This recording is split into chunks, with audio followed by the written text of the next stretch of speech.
Hello सबैजनालाई स्वागत छ मेरो मिनी ब्लगमा। आज चाहिँ बुधबारको दिन थियो अनि बुधबार भएर पनि हाम्रोमा चाहिँ कम्पनीमा अलिकति प्रब्लम भएर एक हप्ताको लागि चाहिँ छुट्टी थियो हाम्रो कम्पनी। अनि त्यही भएर हामी चाहिँ रुममा कम्पनीमा बस्दा बस्दा बोरिङ भएको भएर यतिकै बिना काम पार्कतिर घुमिहिँड्दै थियौँ। अनि आजभोलि त उस्तै त चेरीको सिजन छ, जता गए पनि यस्तो राम्रो राम्रो चेरीहरू फुलिरहेको छ। घुम्नुको लागि त कति पर्फेक्ट टाइम हो नि त। तर पनि हामी हिजो अस्ति नै धेरै ठाउँमा घुमेको भएर त्यस्तो त हेर्ने दिक्क वाक्क दिक्क जस्तै भएको थियो क्या। अनि त्यही भएर हामी चाहिँ यतिकै पार्कमा गयौँ, घुम्यौँ।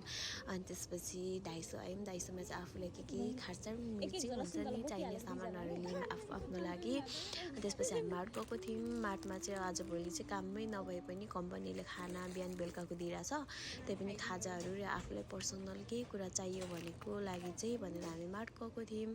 त्यहाँ हेर्नु न पर्पल कलरको काउलीफ्लावर कस्तो राम्रो के।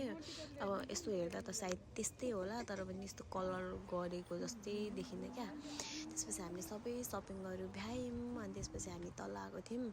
अनि दुईजना चाहिँ कफी खाइरहेछ, हामी दुईजना चाहिँ खाएको छैनौँ किनभने मलाई चाहिँ कफीले उयो ग्यास्ट्रिक भइहाल्छ, त्यही भएर म कमै खान्छु नि त।